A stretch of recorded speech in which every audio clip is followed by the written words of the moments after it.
All right, I've got 2 o'clock, so we'll go ahead and get started this afternoon. Go ahead and turn over to the end of Matthew 9, if you would, is where we're going to pick up here in a minute, the end of chapter 9. On Wednesday night, we kind of wrapped up our look at the Sermon on the Mount, made a few final comments about that, and then moved on through chapter 8 and the first half of chapter 9. And if you weren't with us on Wednesday, as we looked at chapter 8 and chapter 9, a good bit of what's there we covered in our study of Mark. So we didn't go into detail in a lot of those accounts that we see there, or at least into the same level of detail. But noted, as we have before, kind of this progression of this focus on Jesus's authority in his works, what he demonstrates to the people, the different ways in which he has authority, whether it's over the sickness or over nature, over death even, and ultimately authority over sin itself. And so we see that kind of playing out. What we see in these two chapters seems to be intentional from Mark, where there's three acts that Jesus does, and then there's this kind of pause as Jesus makes some kind of comment about following. And so in chapter 8 and verse 18, after three acts, we see Jesus talk about the cost of following him, what it's going to be like for those who follow him. And then in chapter 9, in verse 9, we see Jesus call Matthew to follow him. And as we continue through chapter 9, we're not going to go into much detail on the rest of chapter 9, but again, you see three more acts of healing, followed by this much longer section that we're going to see in chapter 10 that we'll spend most of our time on, about what it's like to follow Jesus. And he talks in chapter 10 initially, he uses his call of the apostles to go out and deliver this message. But in his delivery to them, what we see is actually a much larger statement about what it will be like to follow Jesus.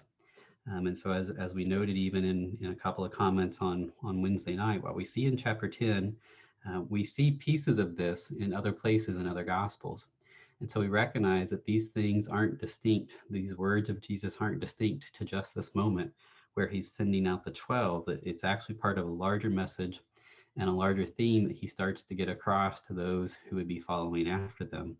And really, if you step back and think about what we're seeing as this message unfolds again, is it goes back to the idea that we see this popularity of Jesus early on, even beginning with the message of John the Baptist. All these people are interested, all these people are coming out, whether it's curiosity or what, they hear these things and they respond to them. But as that grows, Jesus increasingly acknowledges that what's going to happen is not ultimately going to be something that unifies everybody, but actually something that's going to divide people. And that's really what the thrust that we get in chapter 10 then is this instruction to those who would carry his message about what it's going to be like as things progress in the work of the kingdom. And so that's what we want to spend our time thinking about here in chapter 10 this afternoon. But before we go any further, Joe, if you would go ahead and lead us in prayer, please. Okay, let's go to God in prayer. Dear God, we come to you in prayer. We give you praise. You truly are a great and wonderful God.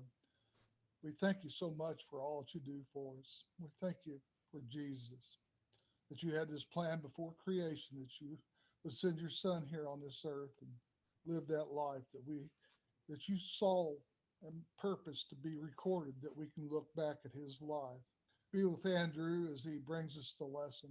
Be with us and touch our hearts that we will be receptive to what we try to learn and apply it to our lives. How Jesus showed us that there's so much higher purpose than this a checklist like the Pharisees went through. They were truly opposed to God, to your way and what he was trying to do, yet they profess to be of God.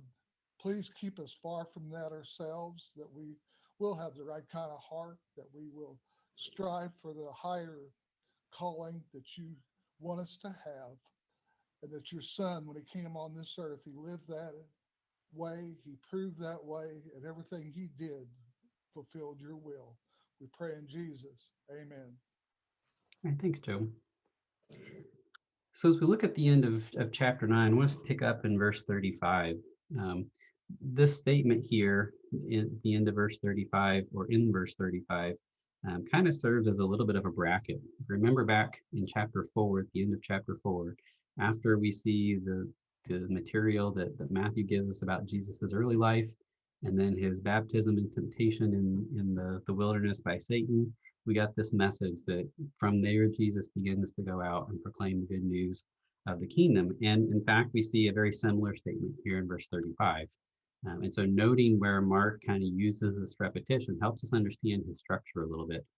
And so we've had this section in 4 through 9, and it concludes here again in verse 35 with this statement, or at least has this transition somewhat in the statement, verse 35, that Jesus is continuing these things, right? He's going throughout all the places, he's teaching and he's proclaiming the good news or the gospel of the kingdom and healing every disease and affliction, like we've said, and like we even noted on Wednesday, right? Matthew quotes that Isaiah foretold that about him, that he would bear the burdens of the people and bear their afflictions. And so in verse 36, what is Jesus's view of all these people that he's interacting with? How does he see them? There's a couple of things or multiple things that we could draw out about this people and how Jesus looks on them.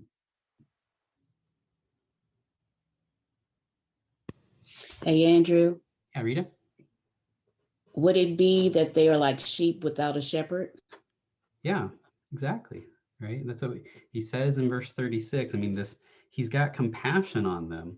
And his passion, his compassion is stoked, if you will, by the fact that he looks on these as sheep who are not just in difficult circumstances, right? But specifically harassed, he says Right. here. You know, Harassed and sheep helpless. without a shepherd are exposed, right? They're vulnerable to those who would come and prey on them.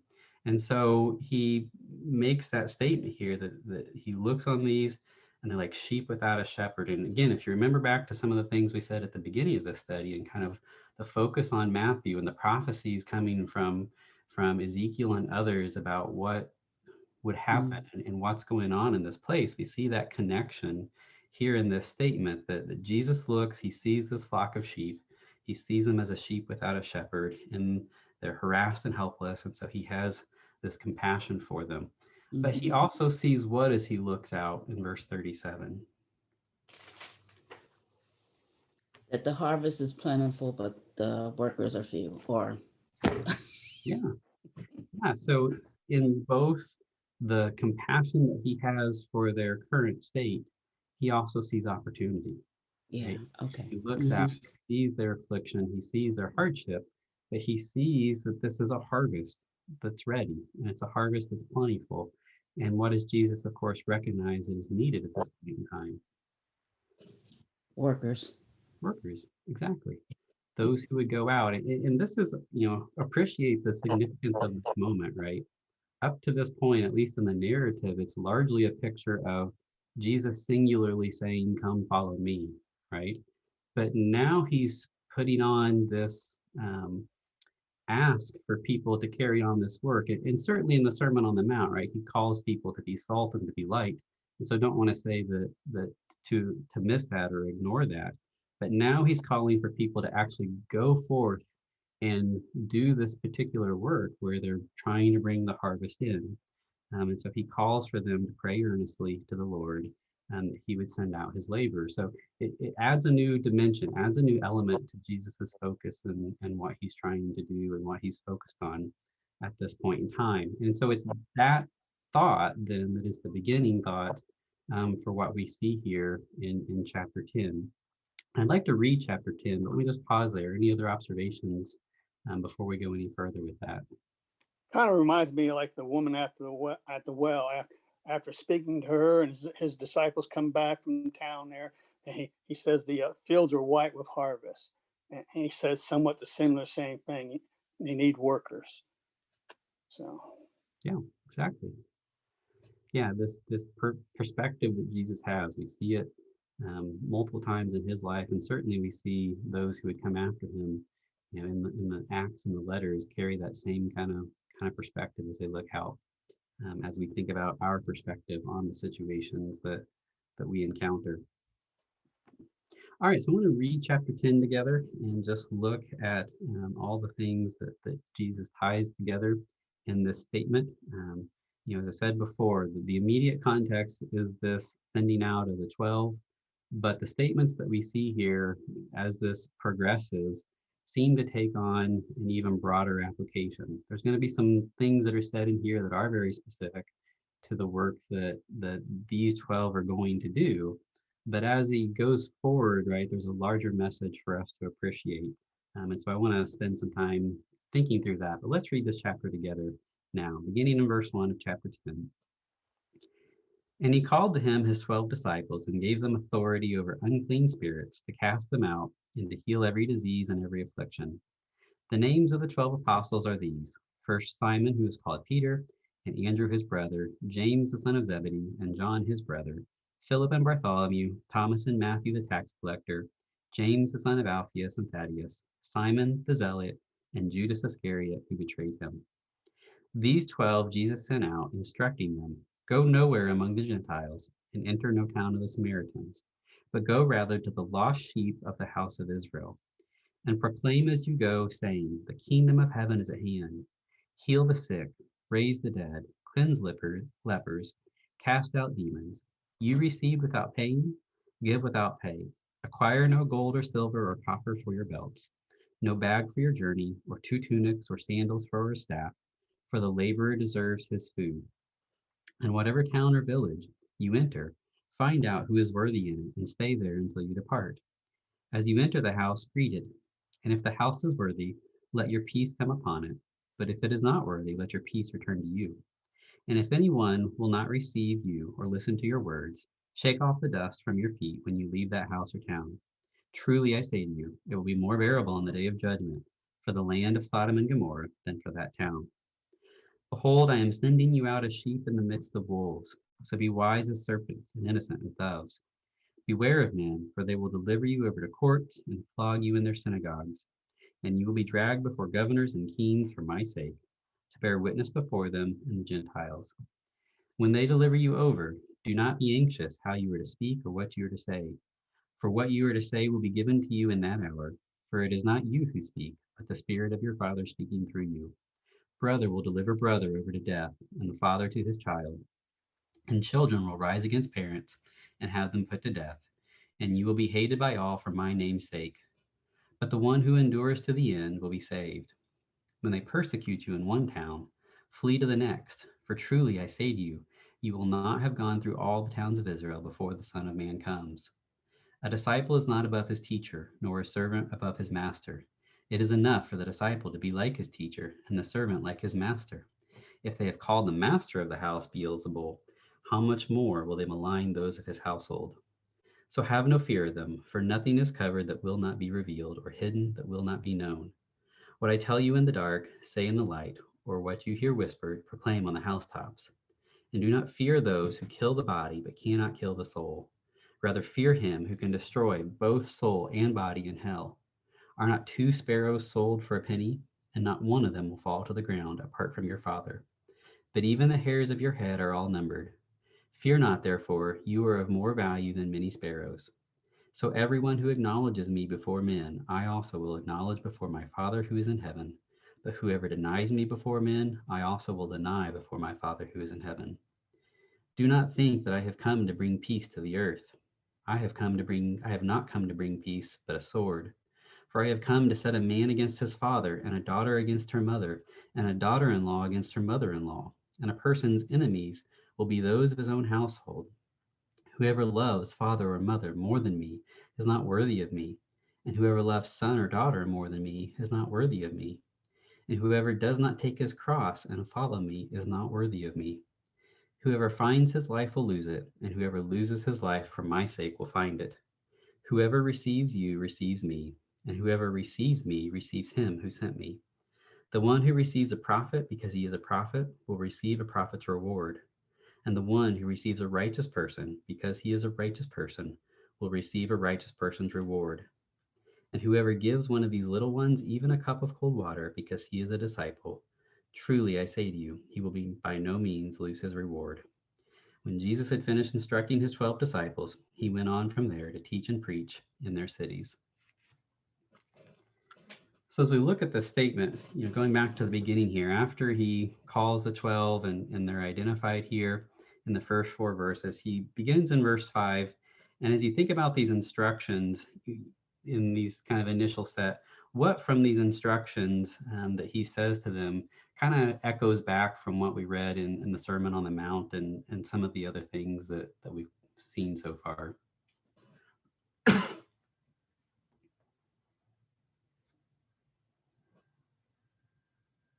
Some of the themes that are mentioned in here, again, are themes that we see in that lesson, going back to, again, why it's foundational to so much of what follows.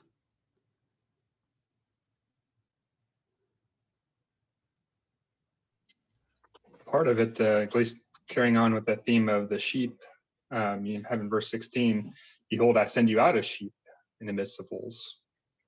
So be as shrewd as serpents and innocent as doves.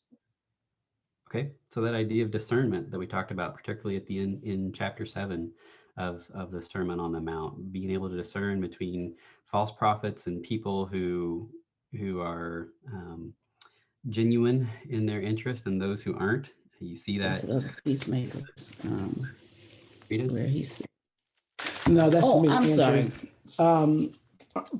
She's looking at scripture and talking to herself. One of the things is the idea of persecution, and there's one of the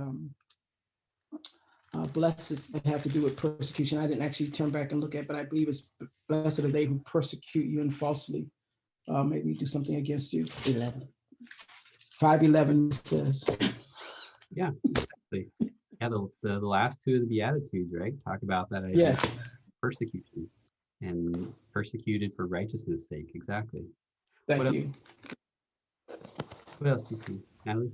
I was thinking about back in verse 6 how it talks about not worrying and talks about how he takes care of the lilies and the birds, and they're basically just, supposed to take what they've got and not worry about anything else, and just be provided for as they go. So that's a big thing, that he's already covered, of course.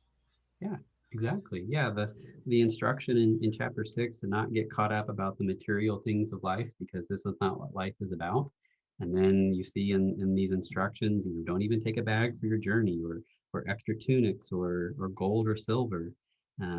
It's going to be provided, right? In his statement at the end of verse 10, the laborer deserves his food. These things are going to be provided as you go through that. So persecution, not focused on the material things, but focused on the work of the kingdom, this discernment between the people that are going to receive and hear and those that aren't, between those that may even be posed to attack.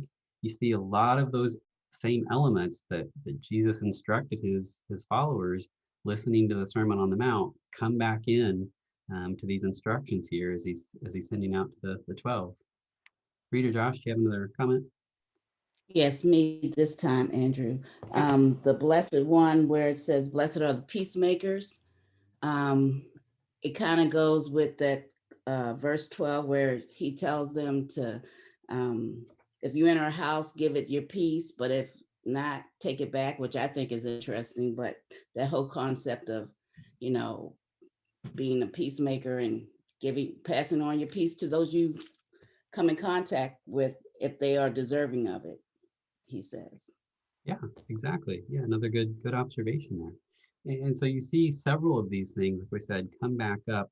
It's important to note, as we've said many times already, how much of a foundation that provides for the rest of the instructions that are in this document. And so, with that in mind, then or maybe just kind of one added thought to that, what's the point in verse 15 as he's making that point about discerning between the people and shaking the dust off of the town that won't receive? Why is it that it will be more bearable for Sodom and Gomorrah than for that town in the day of judgment? What's he getting at there?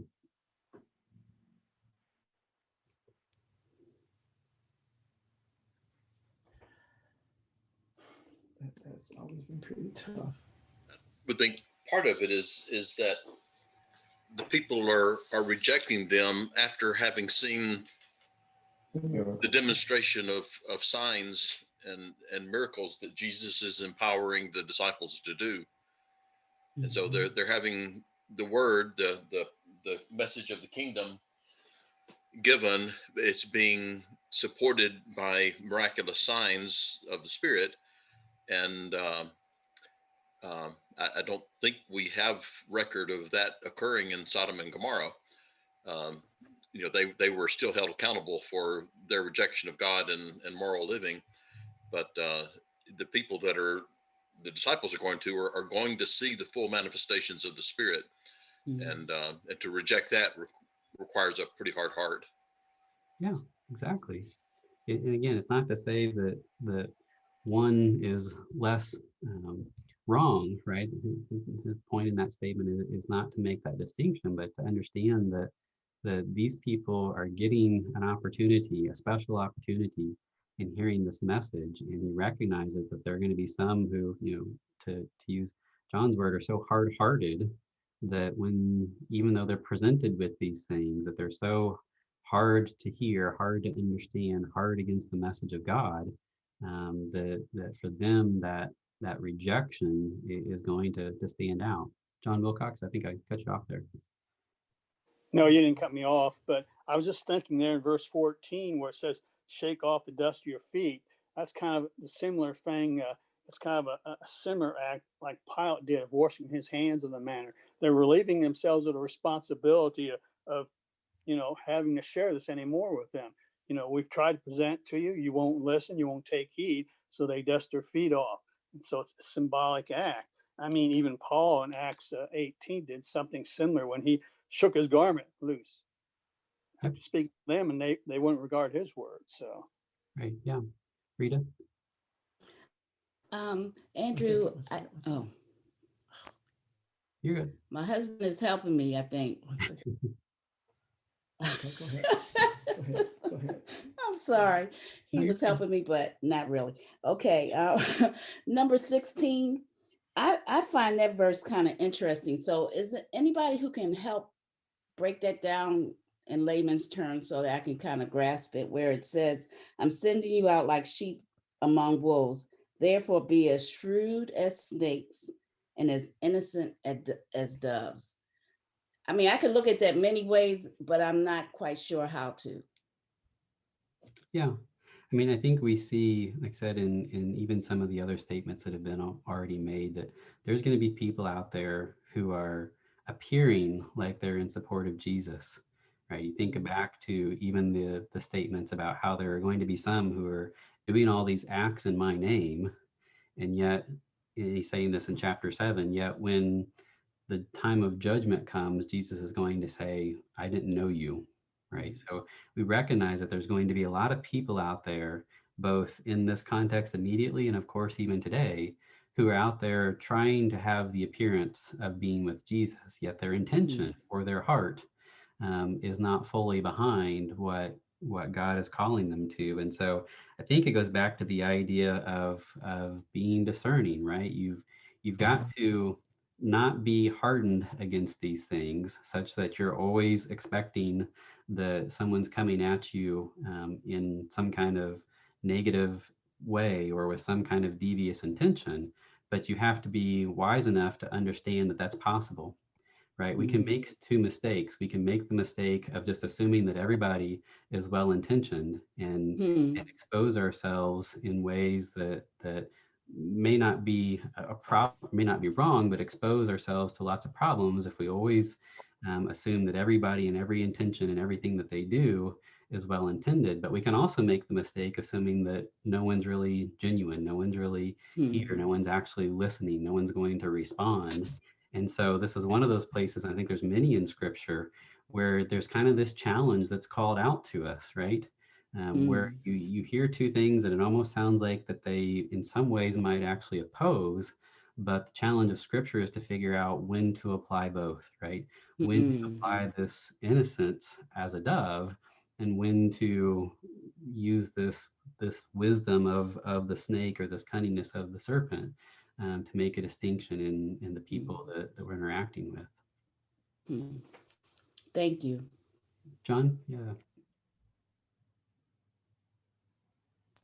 Now, I was just thinking back, I think you brought some of it up there out of chapter 7 of Matthew. I mean, and it's like Jesus said, you know, you have to have some kind of discernment, and you kind of made that known as well. And it reminds me of what when a preacher said one time, I heard him preach, he said, you got to determine, you have to discern who are hogs and who are dogs. You know, who's the message going to be valuable to you and who isn't. And if you know they're not going to listen, move on to somebody who is going to listen. Yeah. Yeah, and so the challenge, just thinking from the larger context, right? The context tends to suggest, I think, and this is just my impression, but the context tends to suggest that this is a warning against those who are ill-intentioned, right? But as we just think about the principle, in many ways, the interactions that we have today are perhaps challenging us to recognize that it's not always appropriate to assume that everybody's ill-intentioned. At least as I think about examples that come to my mind, there's so many things that I've heard over the years, said or exemplified in the way people talk and the way people interact with others, where they just assume that everybody's ill-intentioned, right? And so if someone comes and they believe something different, rather than recognizing that maybe that's a case where I need to talk through that, they just immediately try and figure out how to shoot it down without actually listening to what that person is getting at, right? And so this text and others like that present us with the challenge of being able to distinguish between those two situations, to be able to use that discernment. And it's tricky, right? It requires a lot of us. It would be easier to always be one or the other, right? To just always think the best and never have to worry about people being ill-intentioned, or to always think the worst and to just assume that our job is to shoot everything down. But the challenge for us as we seek to share God's message and the news of his grace and mercy and love is that we have to put effort into trying to distinguish and responding appropriately. And so, like I said, the larger context here is beware because of those that are going to persecute you.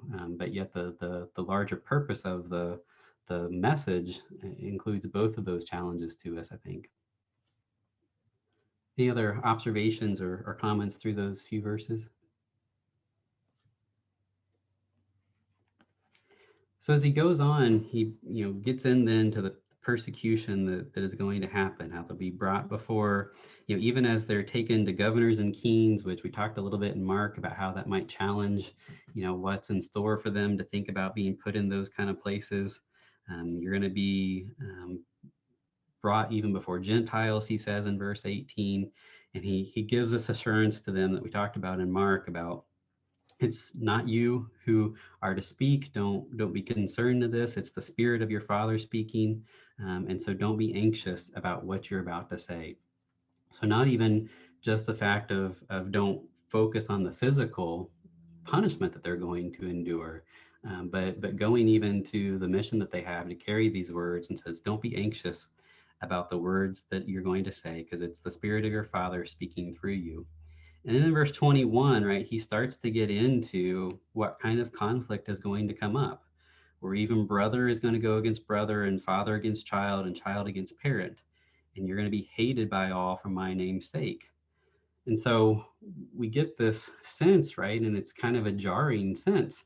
You've had this expectation of a kingdom, right? They've been looking forward to this. They've viewed this as kind of the moment when all these things would come together and things would be set in order and everything would make sense, and probably society would change and everything would just button up so well. And yet Jesus is coming in with this message that says even families are going to be split and brought into strife because of this message. And so to think about the challenge, you've had this expectation of the kingdom, and even today, the expectations that we have of what it means when people are following God and hearing the message, and we have this thought in our mind of what it's going to do for people and what it's going to do for their family. And yet what Jesus helps us see here and will continue to spell out is that it's not going to work out that way, right? That the conflict is going to be intense. And the result in verse 22 is that all are going to hate you for my name's sake. but also the promise of to the one who endures to the end. And as we talked about Mark, that's not necessarily the end of their work and then they go on to something else. It may even be the end of their life, but to the one who endures to the end will be saved. And so he goes on in verse 23 to tell them, when the persecutions arise, move on, right? Flee to the next town.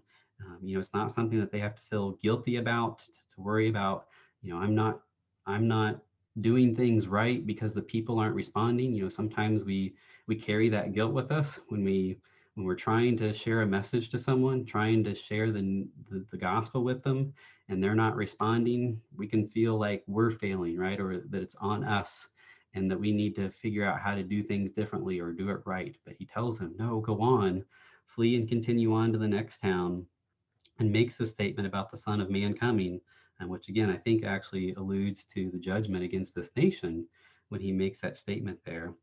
And just to wrap up that thought, then he continues on in 24 and 25 saying, if people hate me, right, how much more are they going to hate you? As he uses these examples about a disciple and a teacher and a servant and his master. If they're going to hate the master, how much more will they malign those of his household? And so it's not a pleasant picture, right? It's not a picture of, oh, this is going to go so well. It's going to be more crowds coming out like it was with John the Baptist. It's a challenge that he's calling them to. But what is his promise to them in verse 26 and following?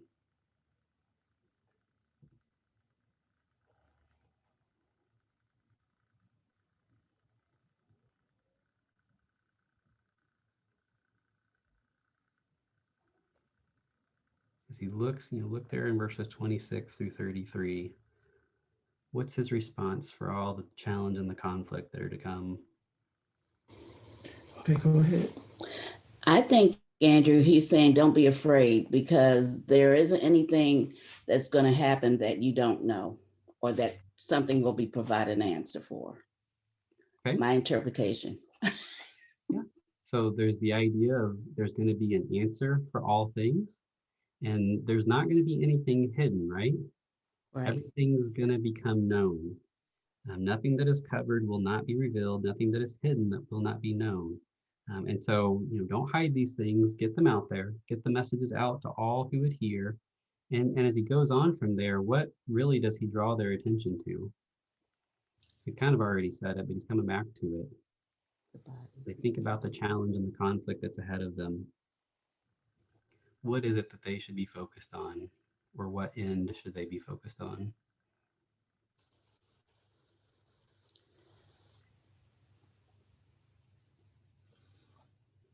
Says, do not fear those who kill the body but cannot kill the soul in verse 28. Rather fear him who can destroy both soul and body in hell. And so what he's drawing their attention to, and as he goes on from there, is to recognize that there's a larger battle going on, right?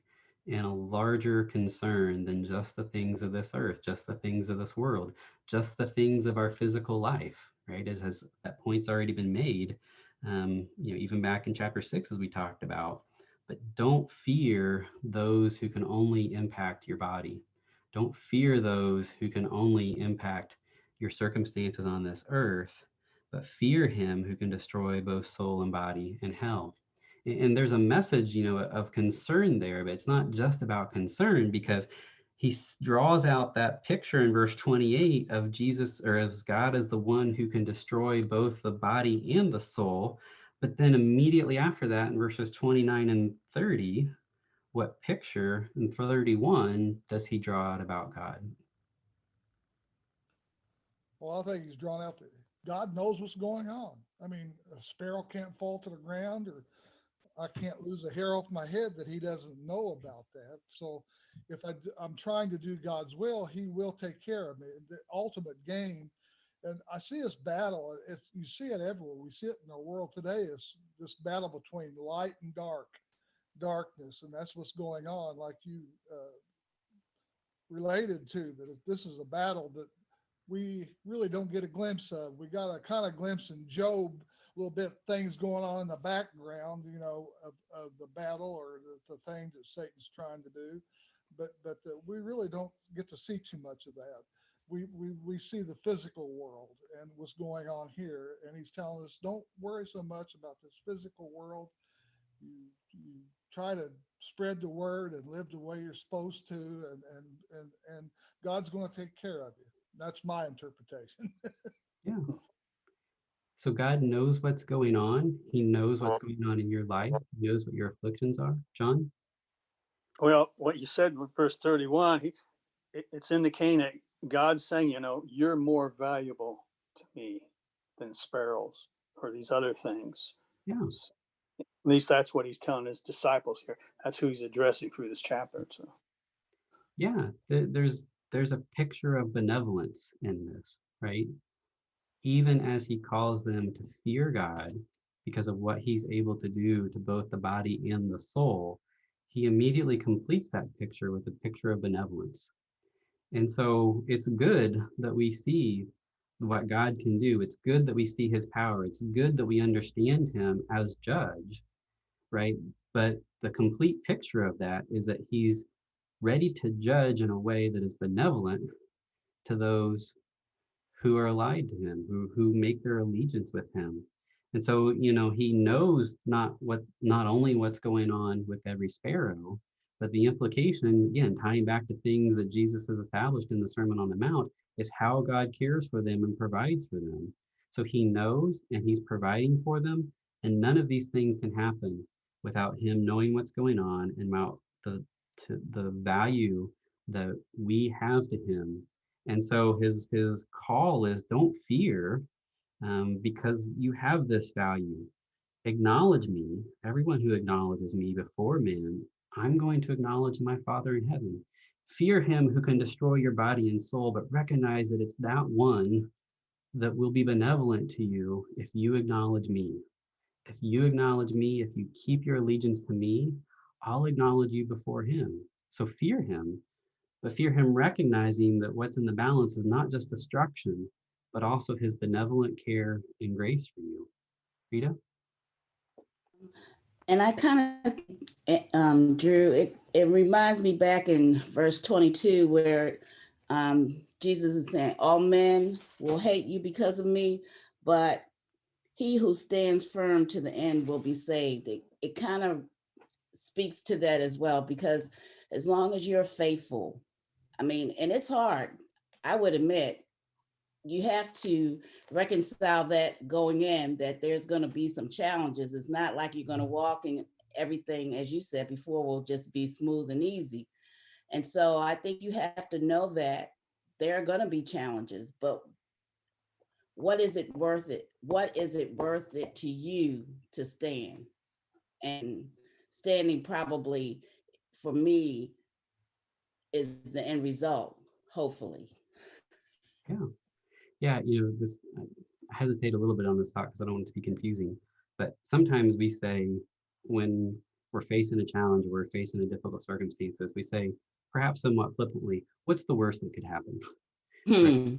And to draw out that the consequence of what could happen may not be all that severe.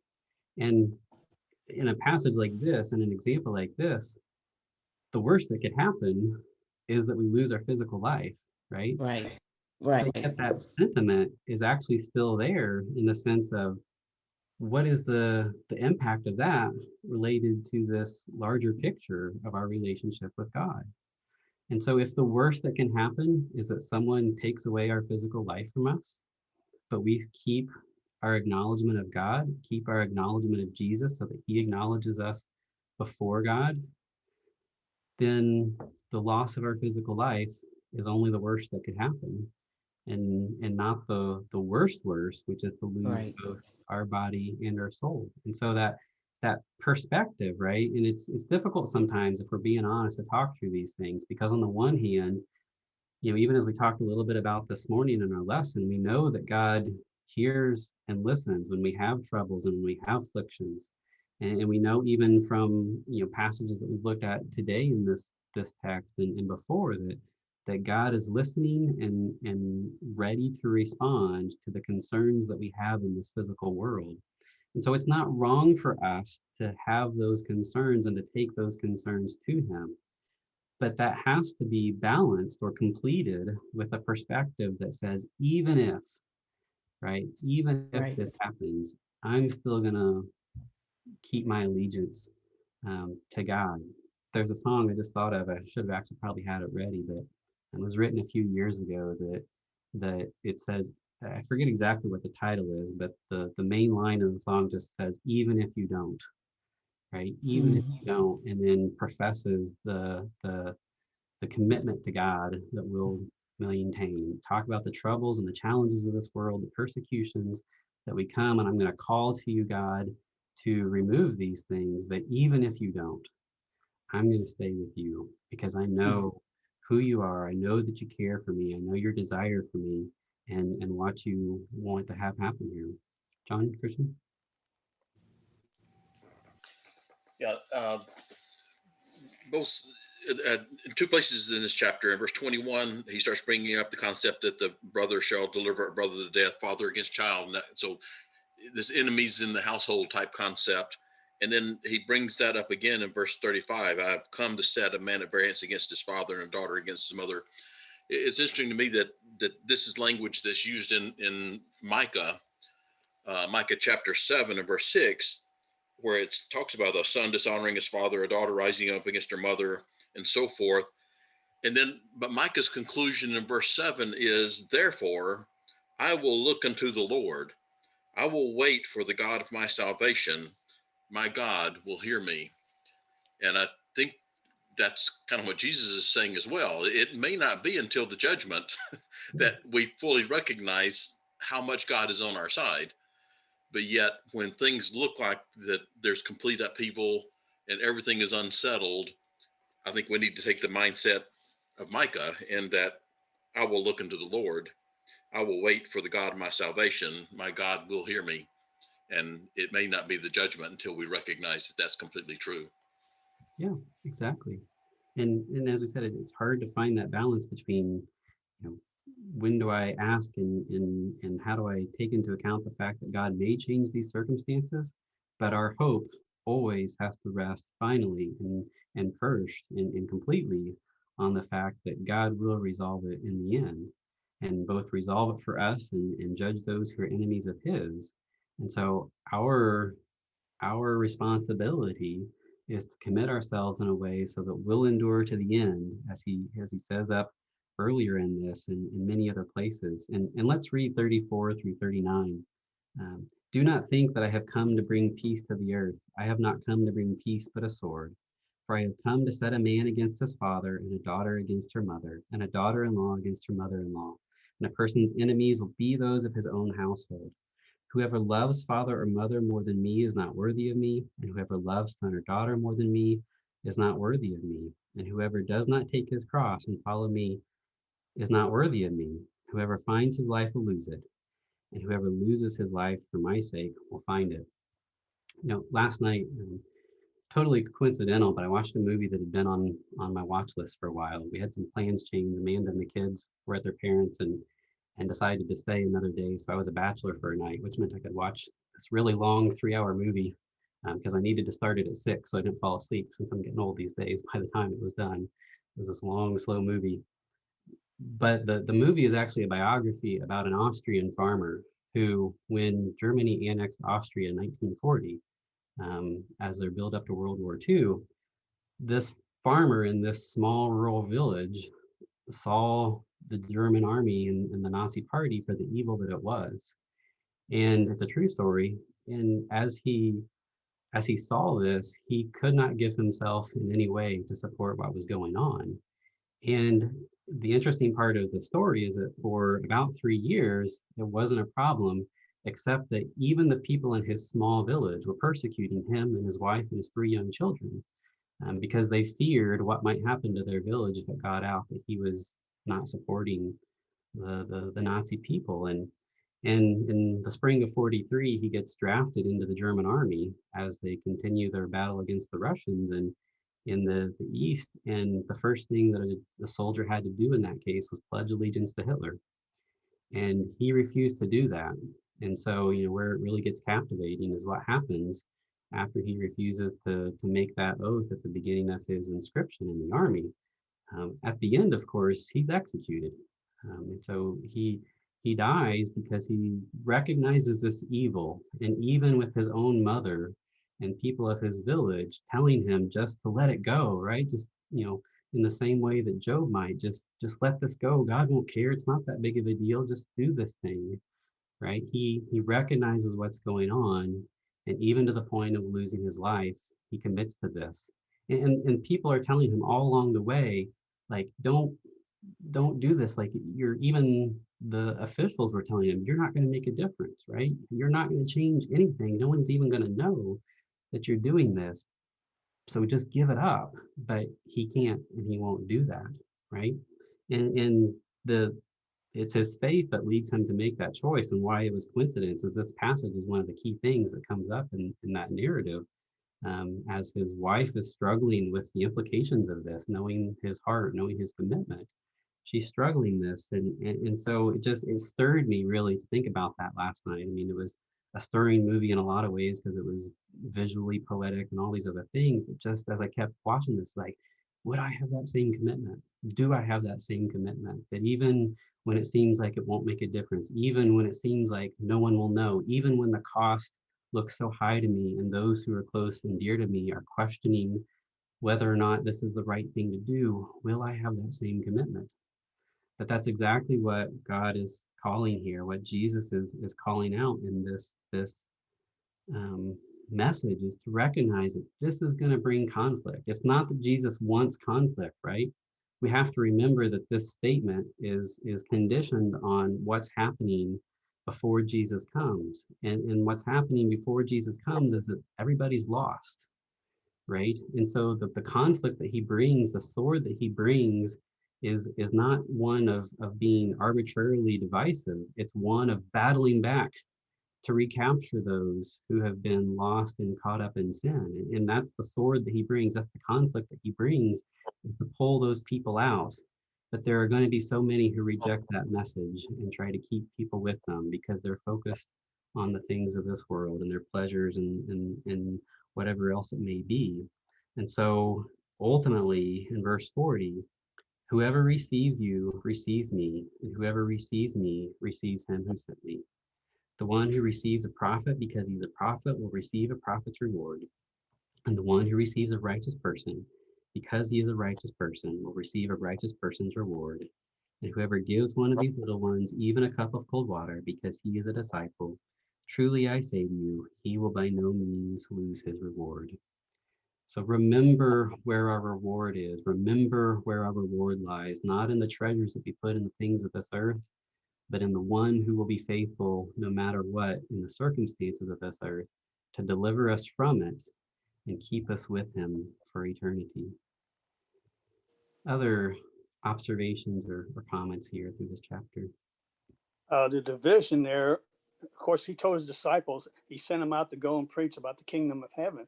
And that's what's going to bring the division. And of course, that sharing of that message and also the gospel does divide, and it makes people mad, sad, or glad, depending, what kind of soil they are. And, but especially here in verses 37 through 39, it reminds me of Luke 14, where Jesus talks about calculating the cost and bearing your cross and calculating that cost or like you said, commitment. And the thing is, a lot of people say with those verses, they say, well, we have to count the cost of following Jesus, of taking up our cross. But really, what was being said there, Jesus has counted the cost already. And he's saying, this is what I need in a disciple, one who's going to love me more than mother and father and sister and brother and like that. And really, these are what he says here. They're almost like a qualifications of a disciple or a learner. This is the kind of person I need, Jesus says.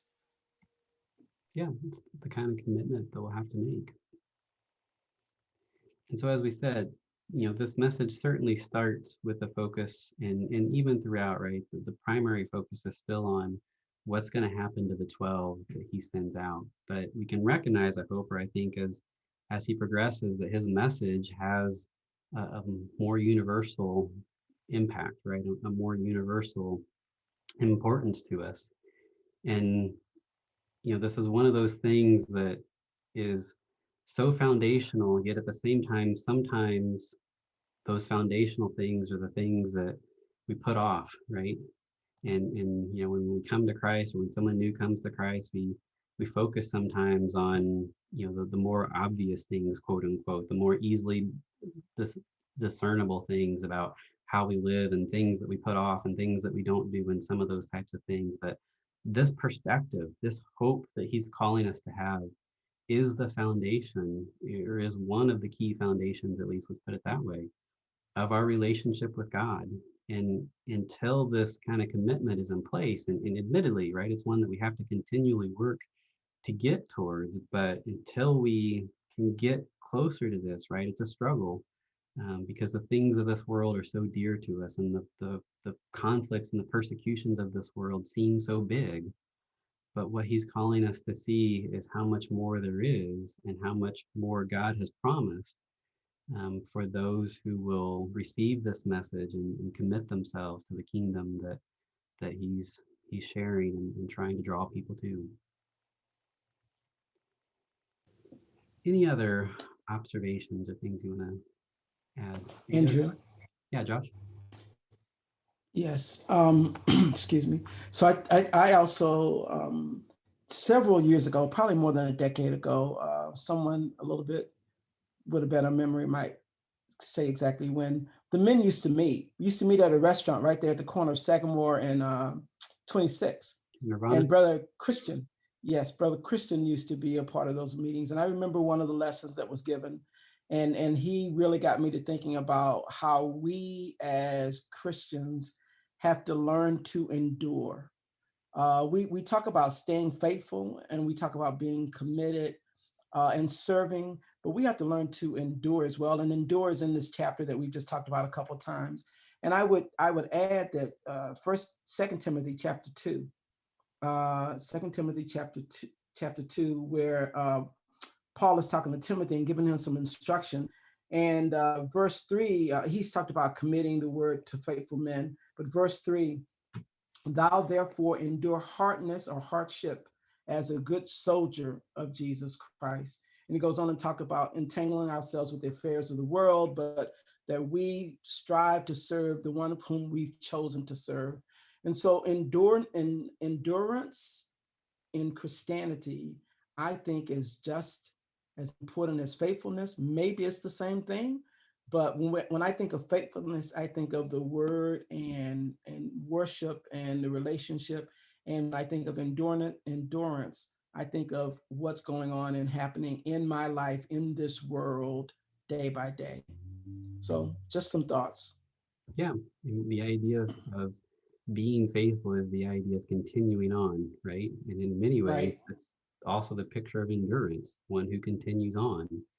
And Yes. the larger question for us, or at least another question for us in this space, right, is how do we get to the point, if we were to really just kind of go off from here, the consideration, I guess, how do we get to the point where we have this kind of endurance? How do we develop that we could resist these types of things? I mean, we give thanks to God that most of us probably won't face these kind of circumstances, right? God has not said that everyone's going to endure exactly this, that he has said that everyone will be tested and have to show endurance. And so the question is, how do we build to this point such that even if we have to come to this, that we're ready and prepared? And that's a larger study, but I think even if we just looked at life in general, we recognize that endurance comes by going out and doing something that's at our limit, and then going out and doing it again, and going out and doing it again. And each time we go out and we do it, we stretch what we're able to endure. We stretch what we're able to go. We add more distance, we add more weight, we add more whatever, right? And so, where we think about all these passages that we could go to that talked about the benefits of the trials that we see, right? And so often we just focus on wanting to get out of the trials. But yet our focus, if we want to build this kind of faithful endurance, has to be that in the midst of even the small trials, we don't focus on escaping, but on building a confidence in God to get us through those, so that as the bigger trials in life come, we can continually grow towards them. And of course, we recognize that sometimes we don't get the luxury of getting to build up those trials, right? Sometimes it comes without the opportunity to go through the smaller trials.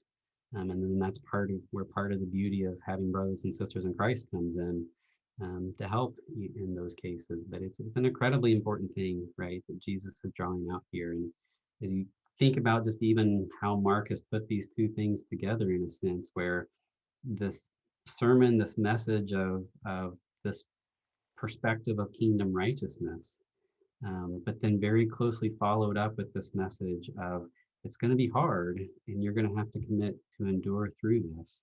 And so, putting on this righteousness is not going to absolve you of your problems, right? But the promise for those who commit to it is far greater than anything that one might try to gain in this constrained physical world that we live in.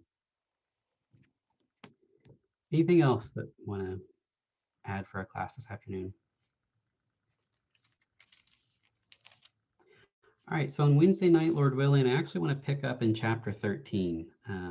We may spend just a little bit of time at the beginning of chapter 11 looking at John's question, and just trying to understand a little bit more about what he's getting there. But I really want to spend the bulk of our time in chapter 13. Like we've said, a good bit of what's in 11 and 12 we've looked at in Mark, and I don't want to make light of it, but we're also constrained on time a little bit. So I want to move into chapter 13, and I want to look at these parables of the kingdom. And most of these parables, or many of these parables at least, go back to the idea of what is our expectation of the kingdom. And so, there's this focus in the sermon on what we have to individually do, but then things like these parables help us understand this larger picture that God is calling us to be a part of. So we've spent some time looking at some of these already because we saw them in Mark. But I want to look at those things again, and then also note some of the additional parables that Matthew includes here, particularly in the second half of this chapter, that again help us see what Jesus is trying to call his followers to be a part of, and how we receive that and how we respond to that. So that's our plan for Wednesday night, Lord willing. Anything else that we need to add? All right, thank you all. I hope you have a good afternoon. Thank you. Thanks, Andrew. Thanks, Andrew. Yep. Thank you, Drew.